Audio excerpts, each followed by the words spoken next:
Good evening, everyone.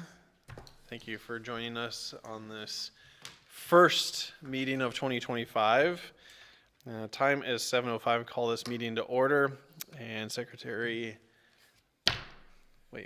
Christian, will you take attendance for me, please? Board Member Weil. Present. Board Member Riashi. Here. Board Member Plankenhorn. Here. Board Member Kissinger. Here. Board Member Bailey. Board Member DeBalt. Here. Board Member Cox. Board Member Bishop. Here. Chairman Schenkel. Here. All right. I trust everyone has had time to review our brief but impactful agenda for this evening. Assuming you have, I will call for a motion to approve tonight's agenda.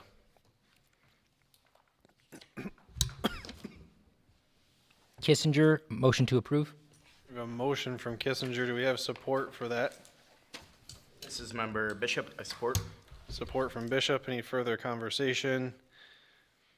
If not, all in favor, please say aye. Aye. Opposed, like sign. Thank you. This time we'll open it up for citizen comments. There is no one present other than Ms. Coney. But if you would like to step up, time is limited 4 minutes. Please state your name and address. All right. We are going to move on to approval of the minutes from November, as we did not have a December meeting. Again, trust everyone has had time to review those minutes, and if all is good, I will call for approval of the minutes from November 11th, 2024. This is Member Bishop. I'd like to make a motion to approve the minutes from the November 11th meeting. Motion from Bishop. Do we have support? Any support from Riashi? Any further discussion? All right. All in favor, please say aye. Aye. Like sign. Opposed? Thank you. All right. I'm going to toss it over to our village manager for an introduction on the RRC expectation from Ms. Coney. Yeah, what it is, and we're looking, this is going to be a participation exercise, and we've brought Jackie out of the bullpen again here for a multi-faceted tour. I figure I keep saying it'll be. So looking forward to it. We just have so many things that are moving parallel right now and are critically important. And what obviously we're in redevelopment ready community status, and we want to get that across the finish line, because if you follow any of the information that's out there, it actually is a great working document and process of what best practices are, and it stays current. So we really want to be attuned to that from the state level, and they of course are tying that endeavor to a lot of their grant opportunities. You get extra points to get that. But we also have, it'll go in front of the council on the 27th. We put an RFP together for an outside input, or to have professionals in this area on branding and looking at the village entity on how to best put that in a position, branding for the future, and really you'll all have the opportunity to input on that process. And then we'll talk about later the DDA plan that has components within it. We have a Parks and Rec plan, and all of those will go for the government board approvals in February. So it's going to be, for us boring people in government, a pretty exciting time in 2025, because a lot of the plans that impact the next 5 to 10 years are going to be developed and on the shelf. So I'm looking forward to it. But we asked Jackie's going to part of the team here for the next little bit. We appreciate that. So I'll turn it over to Jackie, and like I said, sharpen your pencils. Thanks. Also, I don't know how many of you guys are on LinkedIn and you follow the MEDC, but I've been noticing a lot over the last few months of them making announcements of all these communities achieving the redevelopment ready status, and it's driving me nuts. It's like, come on, we got to get there. I want to be the next one. And yeah, it's good good publicity, and it does lead us to be able to get different kinds of grants and stuff too. So one of the things about redevelopment-ready communities, I know when I presented to you last, there was a long list of all the things that we needed to do and what we've done so far. One of the things we haven't done yet is we're going to start tonight. So having a documented training plan with, that aligns with the village's plans and needs and capacity, and that is updated annually, is something that is required for the RRC. So thank you for letting me come into your meeting today and get us started on this process. We want to understand your training needs and interests as a planning commission. We're going to do the same thing with the council. And this assessment will better allow us to support you in what it is you want to do, what you need for your role, and first step in developing our training plan. So we're going to have a little bit of discussion, and then we're going to have some quiet time where you fill out a survey, and then we'll have a little bit more discussion. But how I want to lead it off really is an open-ended question discussion point, which is I'd like to hear from each of you what motivated you to serve in the first place. Like, why are you sitting in this chair, and what keeps you in this chair? And you know, I was thinking about, I was like, well, maybe people just had so much time laying around, and there was an opening on the planning commission. They thought, oh, I need something to do, so I'll do it. I'm guessing that's maybe not everyone's answer, but maybe you're interested in downtown development or placemaking, or perhaps you're a zoning nerd, or you're really into the vision of the village and you want to make sure, like, this is an incredibly important board to make sure that the vision, how we want to see Vicksburg for the next 20, 40, 50, 100 years, you guys really have an impact on that. So anyway, yeah, whatever your answers are, it's totally fine. I was going to put answers on a whiteboard, but we don't have a mobile whiteboard. And then I realized I have nowhere to really put up Post-its, so I'm just going to take notes while you guys are talking. But yeah, so you want? They could, yeah, they could. You could write it down too, but I definitely want an open, discussion. So if anyone's ready to start, go ahead. If not, if you need a second to think about it, we can wait a second. I'll start, Jackie. Okay. I actually shared this story earlier today, so it's kind of interesting to share it twice. I happened into the DDA in Otsego, and I went to a meeting because my wife was starting her PT school program, and I didn't want to just sit around watching TV, and so went to a DDA meeting, not knowing what it was, raised my hand a few too many times, and really found a passion I didn't know that I had, but a skill set and a passion for helping my local community just be the best version of itself. So coming here, getting involved with Vicksburg, moved in next door to the mayor of Vicksburg at the time, and got to know Jim and really got behind what we were creating. And so just try to help as much as I can, help it succeed and grow to the best version of itself. Yeah, sure. Just to kind of piggyback off that, when you live in your home, you want to make it as nice as you can, right? So living in the village of Vicksburg, this is home for us and our family, for the kids. Just want to make it a great place to raise them, have them grow up. This village of Vicksburg get the opportunity with our consulting business at South Michigan First to see a lot of different communities, both small and large. And Vicksburg has all the guts to be just a really, really great community, and it's so unique in all of Southwest Michigan. There's very few small cities and small communities that have a little downtown like this. So again, I see all the potential in the world, and what better place to start than here to help it realize its potential. I'll pick up.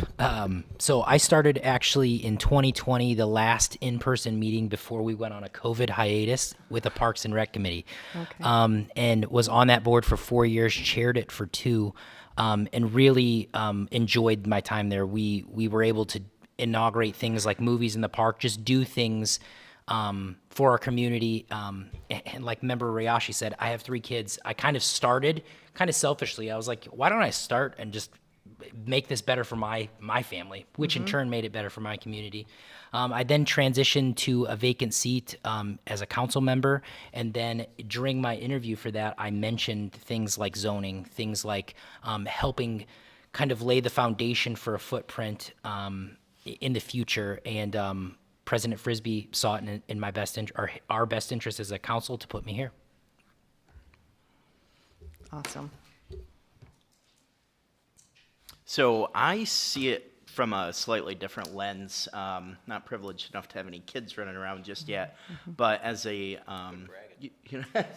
as a business owner in the Kalamazoo area, finding Vicksburg really helped us grow just because of the opportunity of the space that we were offered at the time. But we have grown a lot since then, and a lot of other things have happened. And me, the owner of that business, I don't necessarily foresee us going anywhere in the very near future. So getting involved with the Planning Commission does a couple things. One, it helps me keep me in the know of what's going on in the village and how to get involved. But it also lets me be part of the driving factor that's making this municipality a better place to live and own businesses in. So it's, I would say, a more commerce-based mission for me. I will echo what Member Bishop said. I think for me, it was making sure that my business could align with the growth of the village as well, and allowing us to understand what's going on. Just knowing that, like, what's happening in the community, staying in touch with everything. I feel like if you're not, like, directly involved in it, sometimes you kind of, like, miss the small things, and so that was really important. And then I also have a family, so I moved here and pretty much begged Jim to get involved in any way I could. So yeah. I just need to clarify this record. I don't remember. I don't remember begging. I thought it who's was Jim more Miller? like, Where is we're he? going to We do gotta this. find And Yeah, I'll go next. I moved back here shortly after school to raise my kids, and then got involved with the Citizens Academy program to kind of learn what went on behind the scenes, and I really liked it. I was already serving on another nonprofit, and so it just skill sets kind of aligned. The opportunity arose to get the seat here. I like being involved and kind of seeing the behind the scenes, how the cookies get made.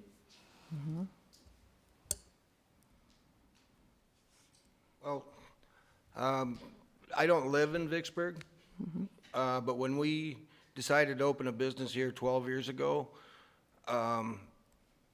my family moved here later, meaning my boys, so they now live in Vicksburg. We decided to come to this town because we knew the potential that it had. It was kind of scary when we first moved here because everything was boarded up. If you notice 12 or 14 years ago, every building was getting shambled and stuff. So it gave me an opportunity to be involved and help make the town what it is today and going into the future. That's been quite a decade of seeing the town grow. And what was nice is I think we came here at the right time. We had two different options to come, and we decided to come here. So, and I'm glad we did. Yeah, so are all of us. Yeah, great. And yeah, so when I first moved to town, I joined up on the DDA board. So Matt and John and I go way back on the DDA part. Like, that's an interesting component now that you have that combined. It's a really nice combination to. Yeah, Yeah. those 3-hour meetings were a lot of fun. Yep. Yeah, I think lots of things have progressed in the last 10 years. Yeah, awesome. Thank you for sharing all of that. So what I'm going to do now is I'm going to hand out some surveys and give you, I don't think it'll take you 10 minutes, but I'll give you 10 minutes to fill them out. And then you'll notice question number, oh, actually, I didn't print it. It's not printed out in blue, but question number 6 is a little different color. That's the one we're going to discuss out loud. So go ahead and fill this out, and then, yeah, we'll continue our conversation.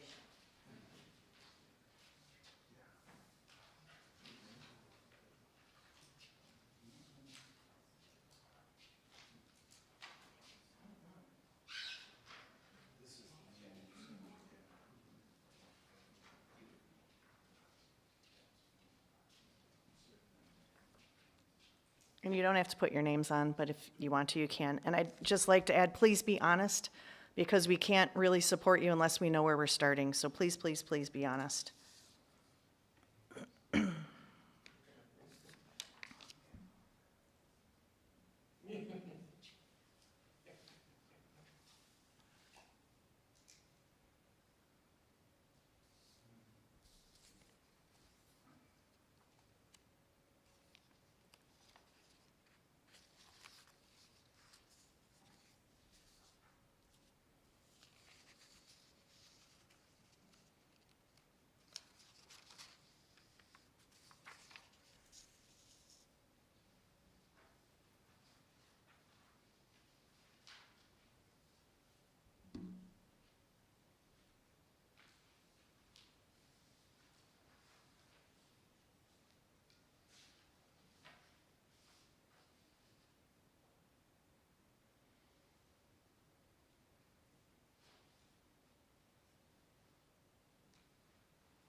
On question 6, it says state redevelopment tools.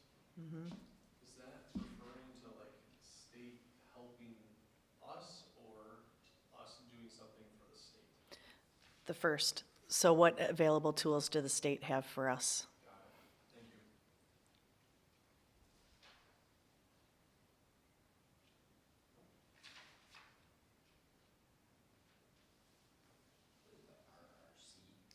That's the redevelopment ready communities thing that I've been doing, yep.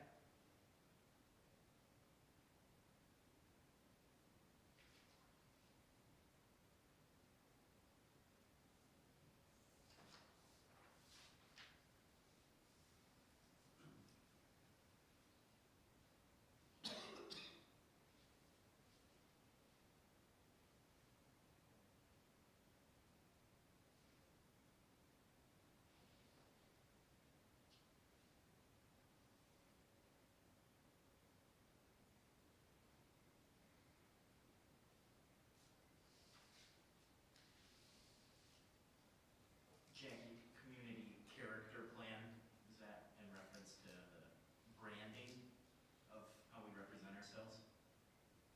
Kind of.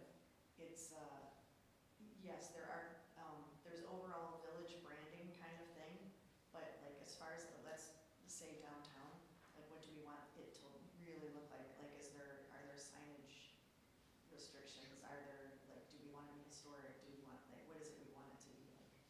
So it's a subset of the overall branding, I think.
How's everybody doing? Is everybody done or not quite? Give it one more minute. One more minute.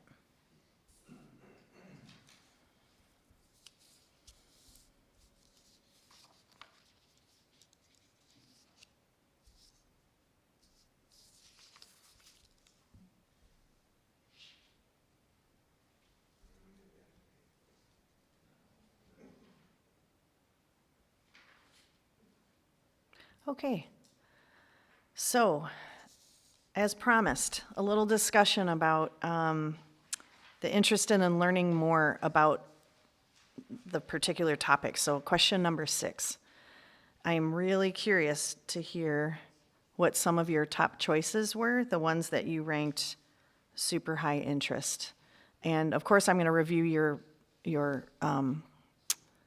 surveys, but I thought it would be nice to have a conversation between all of us so that, what are different people interested in, and see if there's some commonality or not, and if there's some gaping holes. So, who's going to start?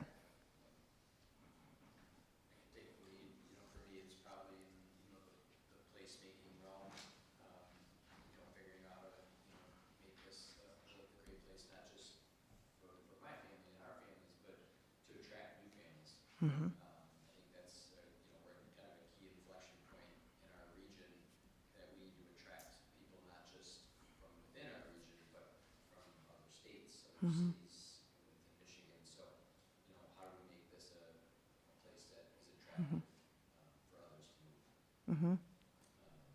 So, not attracting people to visit and to move.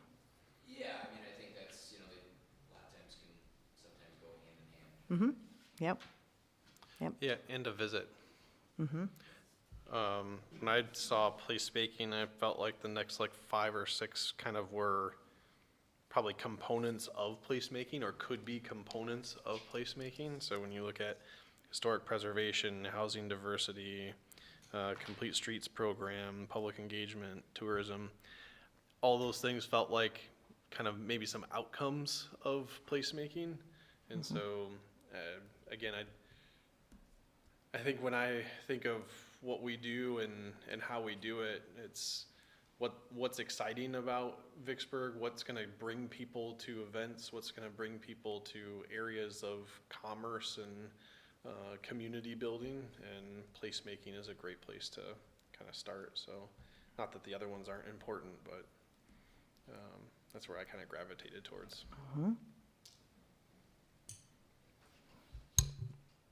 I'm with public engagement. This community has advanced so much with all the festivals and the community gathering, and I'm a talker.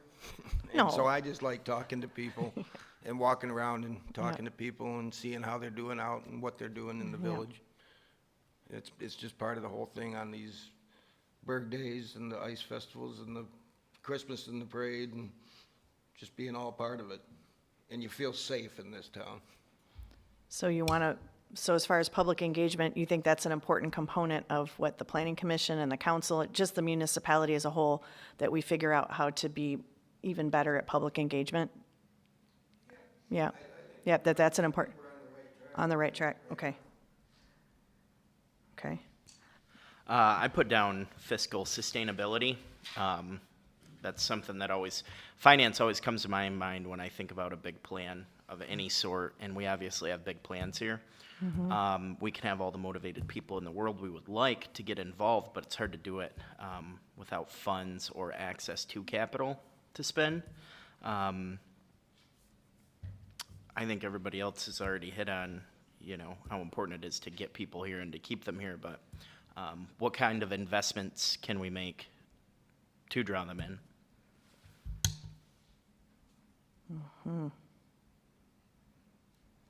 what else we got?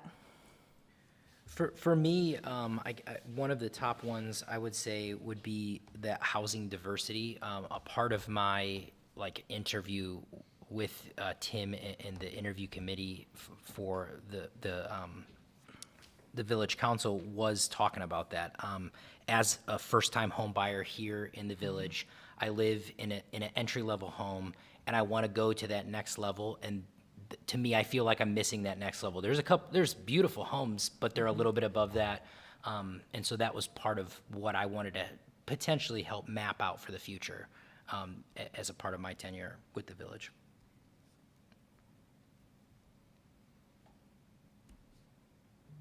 What else? I guess to piggyback on top of Yeah, that. go for it. Short-term rentals also, I think, would be kind of interesting. I've owned a couple properties in the past that were rental-based, short-term rentals. But I think with that, things like that, placemaking would be a big component of those. That's like a catalyst to something else. I don't know if that can be by itself, but I did put that as a point of interest. Yeah, that's good. Okay, give me some more, even if it wasn't your top one, just what were some other high-ranked ones? Sustainability, resilient sustainability, right above fiscal sustainability. Mm-hmm. You can't both have sustainability. Yep. Wow, younger than you. Ouch. Going right after the protective age class. I like the community character plan. The way you kind of described it was interesting. My background's in marketing, and so I'm always a sucker for a good story. And, I think when you think of some of the bigger or well-known or well-established municipalities, they have kind of their claim to fame. And they do a really good job telling it. And everyone is kind of bought into that. And those things are hard to do.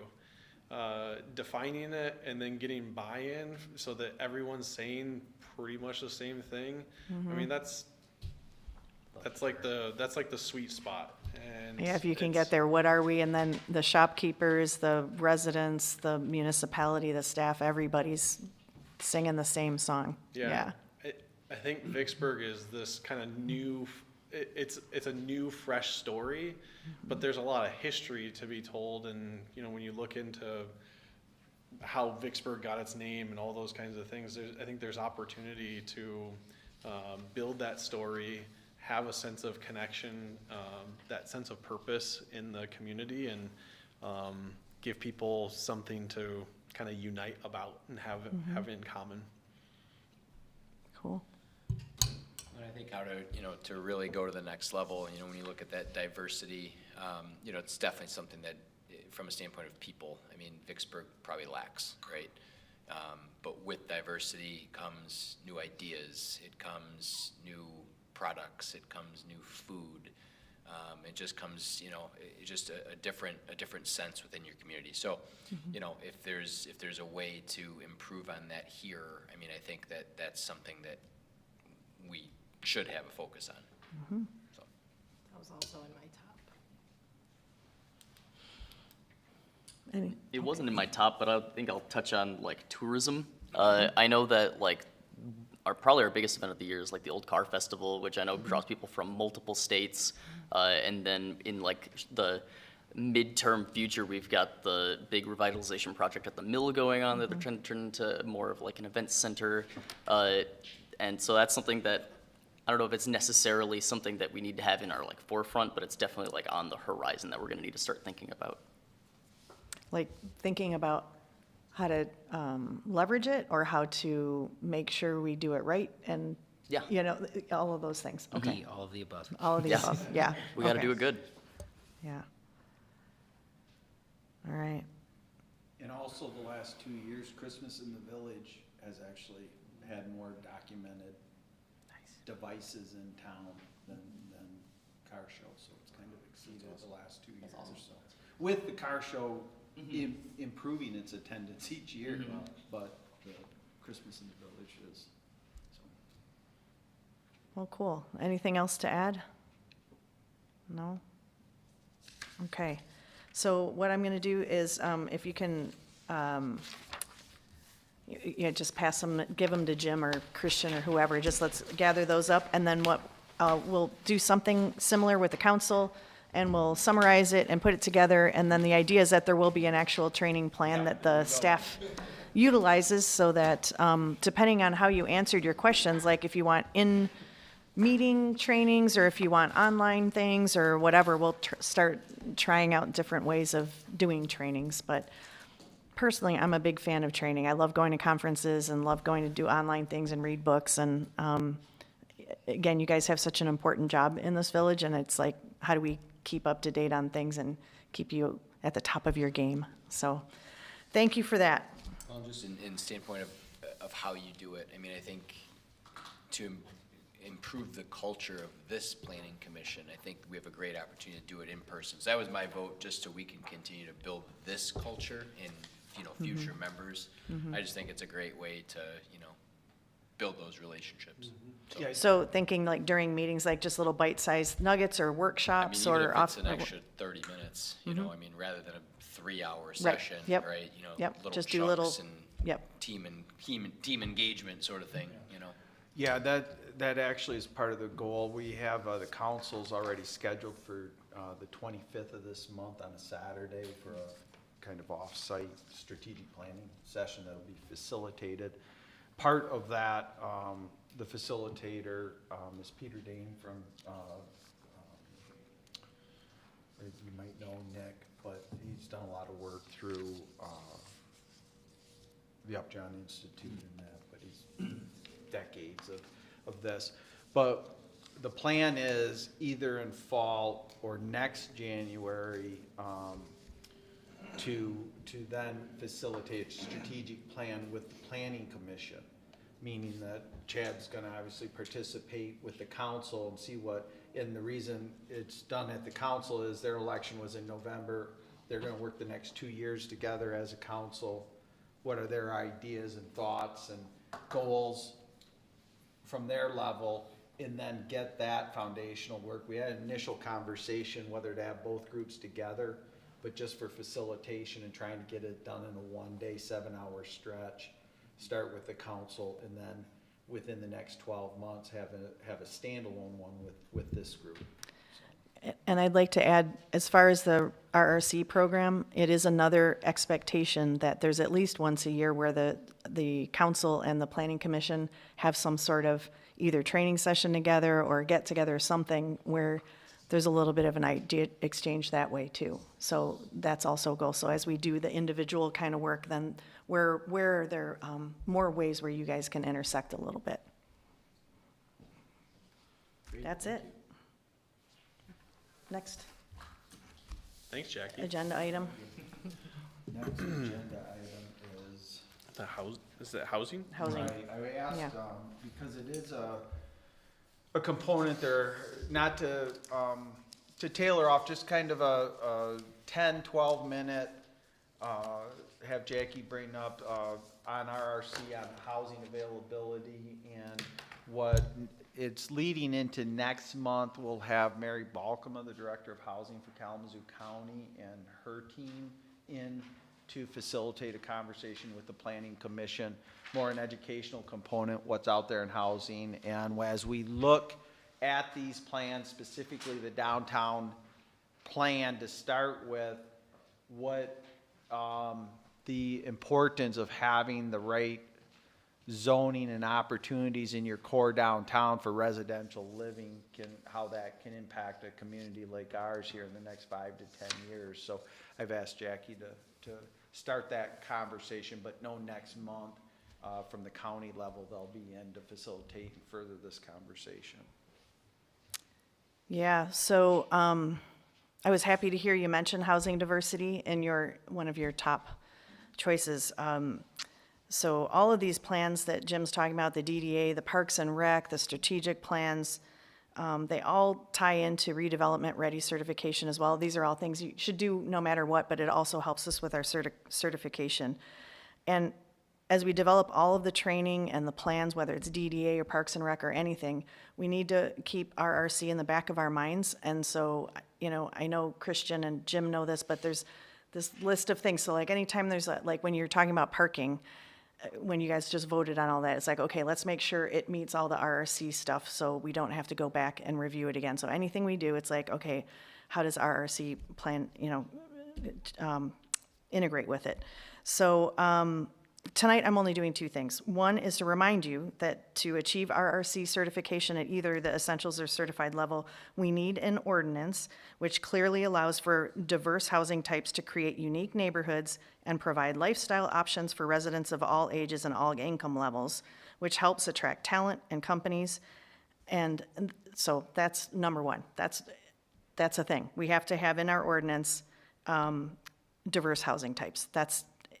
So there's one. The second thing I want to share is a list of the housing types that RRC includes.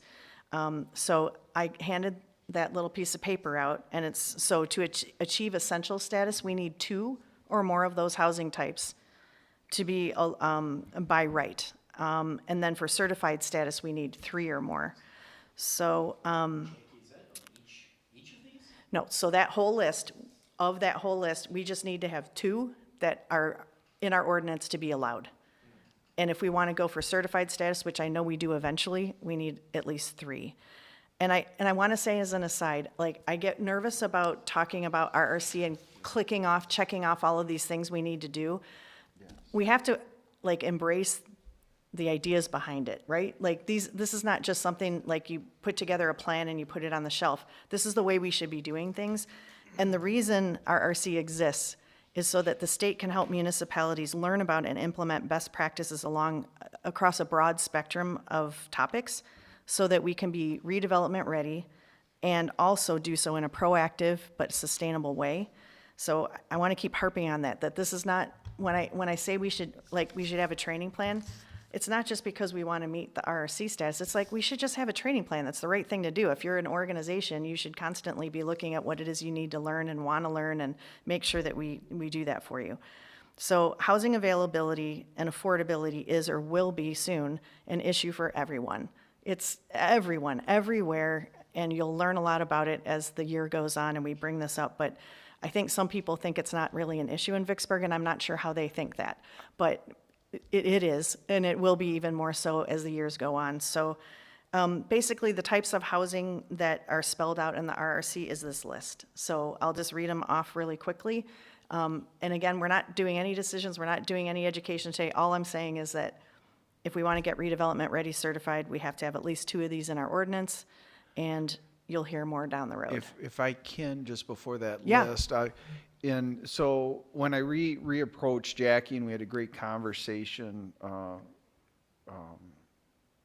specific to these topics last week, I'll relay my own experience. Zach, Mr. Bishop probably thinks I'm extremely old, but so I'll use the vernacular. My generation, when I came out of college, my parents had a nice 2-story house on an acre or 3/4 of an acre lot.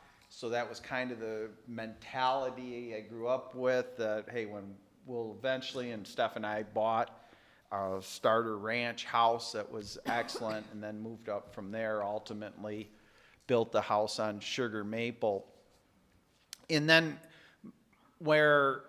then you live through this transformation of my having kids older than some members of this board, and see their availability at affordable housing, but also to hear their expectations in their generation that they don't need an acre to live on, that they would love the walkability of being downtown in a safe environment, and adding to a community. So those natural built-in lobbyists or educators we have in our own life really got me thinking, and I'm very fortunate that all 3 young men and their spouses make a good living. But to see what is on the market, I wish I saved every house that I had. Just amazing to me. But it was an eye-opener, and it's like, okay, how can we position, again, Vicksburg, not in a decision tonight, or even probably a decision in the next 12 months, but go through an educational process to position this village on what we can accurately predict will be a substantial need in the future, and a substantial attraction to bring those people to Vicksburg, to get the next level housing, if you will, and to fit each of these buckets. So, And I'm probably preaching to the choir here, but of course, if you're attracting people, whether it be visitors or people to move here, you do kind of the same activities, but then you attract businesses. And that's what redevelopment ready certification is about, is how do you attract business to want to come and start a business or build a business or whatever, grow a business. And what's happening now, I don't know how much you guys read about this, but it really is about where businesses will go where people want to live, where their employees want to live. So that actually comes first now, instead of the old economic development theories of, I get the best incentive, so I'm going to build my factory here. It's more like, where will the workers want to live so that I can build my place here?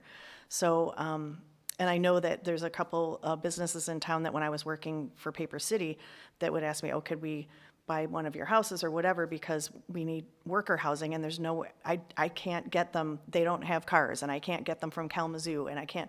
So we need to think about all the needs of everybody, not just the young, wealthy families, but also, the people that work at all the places we own. So anyway, enough of that. More to come over the next few months on that. But so the types of housing that, again, we just need 2 to hit essential status, 3 for certified, is accessory dwelling units, townhouses or row houses, triplexes, quadplexes, sixplexes, having commercial space, stacked flats, first floor residential with commercial, meaning, so I know in the past you guys have talked about having residential above and having the first floor be commercial.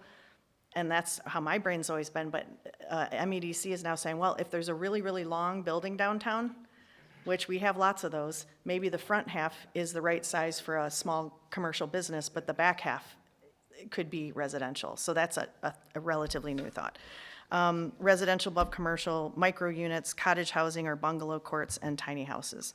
So all of these things are going to come into your realm. And down at the bottom here, there's a link to the MEDC site, and they really do, if you're interested at all, there's just some really quick videos and quick fact sheets and stuff about this topic, and it's pretty interesting stuff, so in a couple videos. So if you want to look it up, great. If not, there will be education happening over the next number of months. So that's it. Thanks. Jackie, one question for you. As I look at this list, Am I correct in assuming that we have one of them, which is residential above commercial already? Yes. Okay. The only thing that I haven't checked is this idea of by right. So I assume that that's the way our ordinance is, and that it's not just a little What was the term that you used? by right, they say. By right? Yeah, so that it's not like you have to get an approval or whatever. It's just like if you own a building, you are allowed without having to, and I'm pretty sure that's what we have. It is that, yeah, they just have to meet the building code. Yeah, okay. The only component is it has to meet the building code, and then there's an impact on first floor, what the first floor commercial is, the building code. Okay, It's a lot different for a bookstore than it would be for the bakery with yeah. Like a restaurant. a restaurant. And I do know that there's a minimum size, I think, like 600 square feet or something.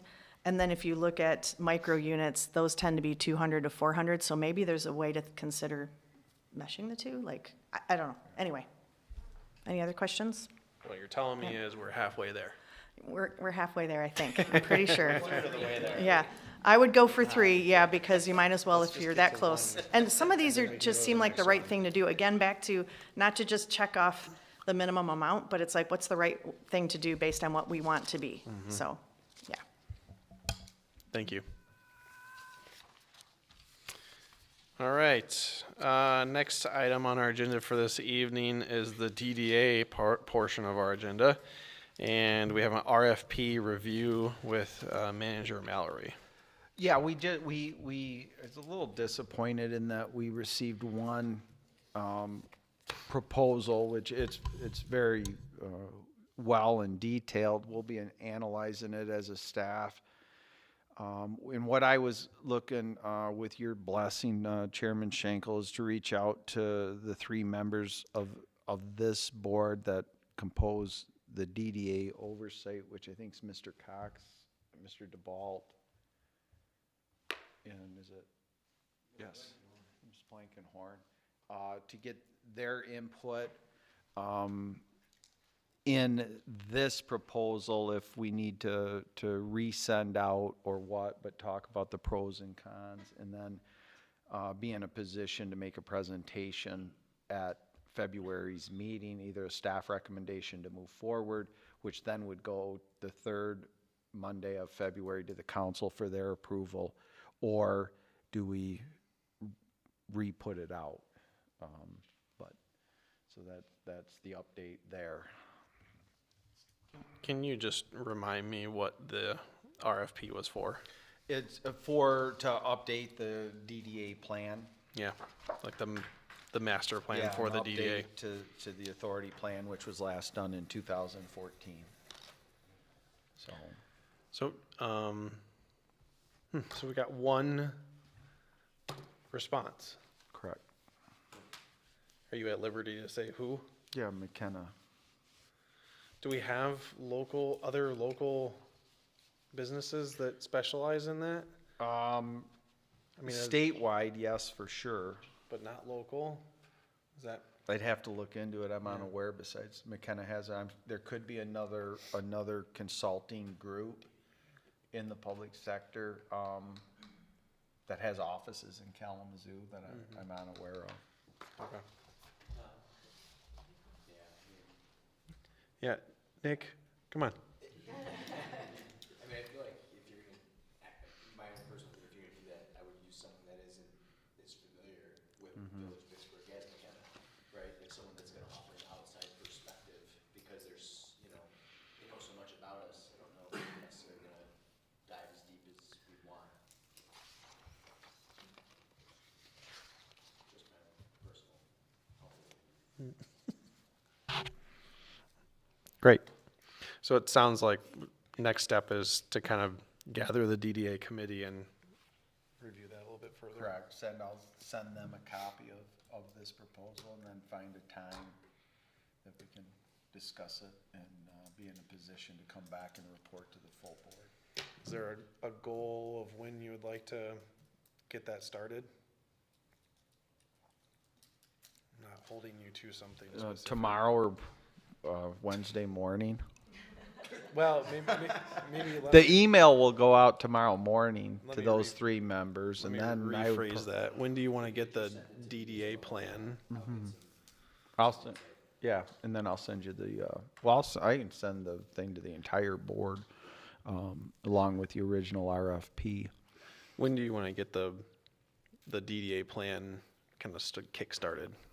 Well, if we re-put the RFP out, we'd put it out in February and have it, come back to us in March, come to the board in April, and it'd kick off in May. On a timeline, to attempt to solicit more proposals. Okay. All right. Thank you.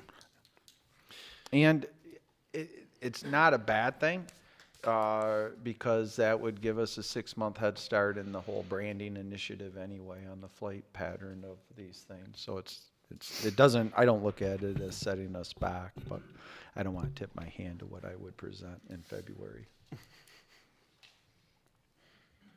All right. Any further questions for Mr. Mallory on the DDA plan?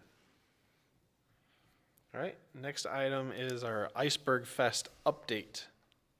Yeah, we had sent an email out last week, had very positive response from the retail community. Met today, Rachel was part of it, I don't know, 7 people. I didn't count everyone, but had good input. We've secured already the ice sculptures, 8 different ice sculptures. We're looking at least one large tent. Going to work with the food establishments on having a central location.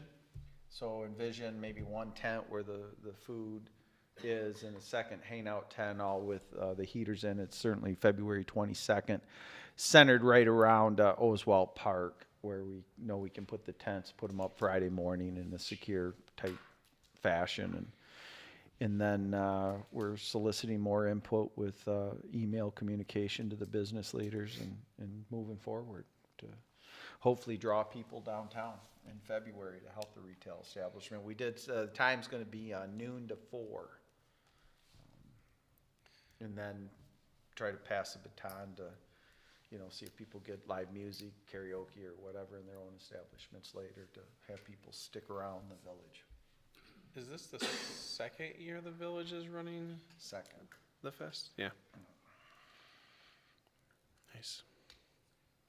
Any questions for staff on Iceberg Fest? Are we talking participation wise from us as far as the restaurants and things like that in your? Yeah, there was gonna be a communication going out specific to the restaurants, or I think I said food, but to get input on how best to handle this. Because, like the last one that we had with the chamber that was a fun day with the soup and Right. grilled cheese.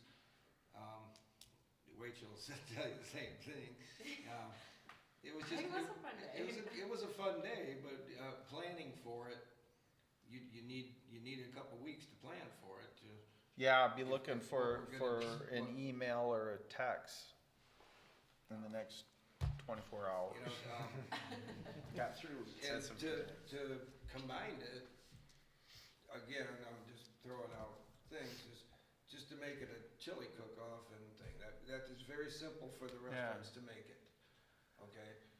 And we're gonna look for input on all of that, or a combination of all of it. Hey, if you only wanna do chili, then obviously you'll finish, if you're the only one doing chili, you'd finish in first and last place, but,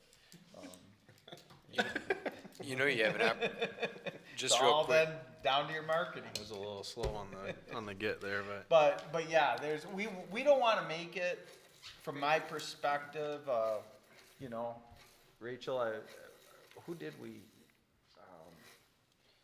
we're gonna send out an email soliciting all that input, but we don't wanna make it if you feel the chili's easiest, your restaurant, highlight it. I think Mike Moore had sent out a message just to the bar owners, just because that was like already Oh, a is started that- communication, but, just to see if anybody had any insight, and he got 0 feedback, so I think it's, I think that if you, John, decide that you wanna do chili, then everybody's gonna do chili. Well, I'm just saying, you kiss it, you keep it simple. No, I definitely think Okay. that In the our combination of the In two our was too business and the much. lack of resources that we have as far as running our establishments. Yeah. Okay, No, we we're understand that, we're that's, still, it requires taking some of your employees away from you, especially from Yeah. 4 to, or from noon to 4. yeah. And it's always a fun thing, don't get me wrong, Right. it's a great thing, again, it's a community, or one of your things in here. I'm loud enough anyway, but, it's one of your things in here, it's the engagement, the public engagement, and it's, again, that's a thing. Yeah, and I didn't realize, but I'll send an email to all the food establishments, including Stubby, the ones that don't serve alcohol as well as the ones that serve alcohol. And pretty much try to set up, hey, we're sending this email for your input, do you wanna participate? Right. And we know everyone here, you're, part of wanting to make this village better and progress and create that environment.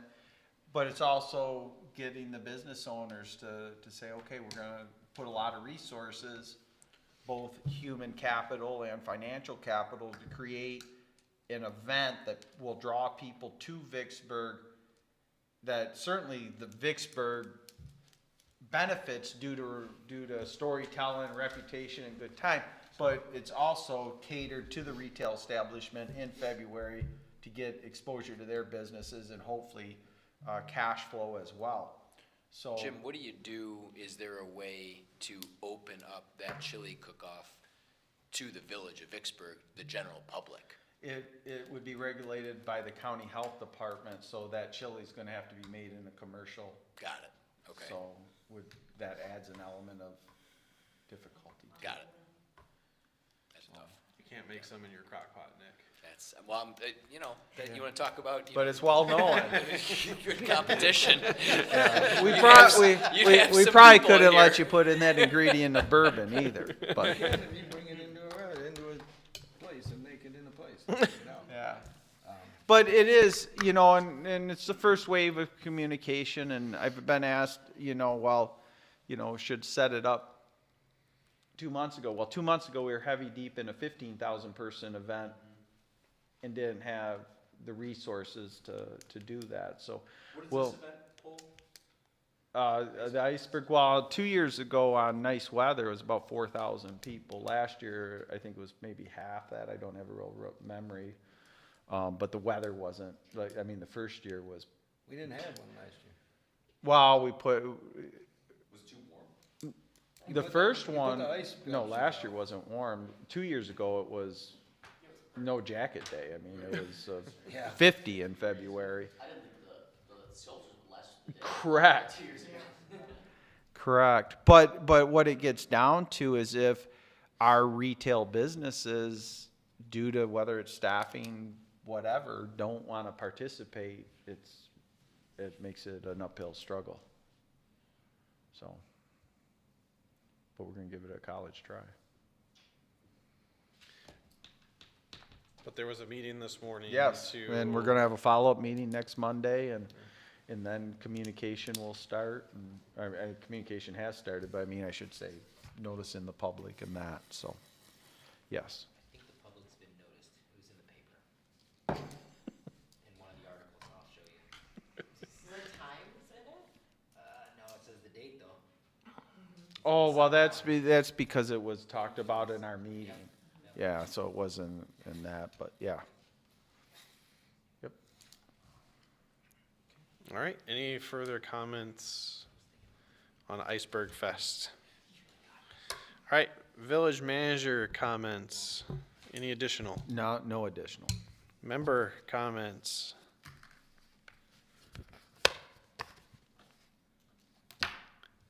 Thank you, Jackie, for all your work on the RRC. It is a worthwhile investment of our time and energy. Appreciate it. So, all right, the time is 8:03. I will adjourn this meeting. Thank you.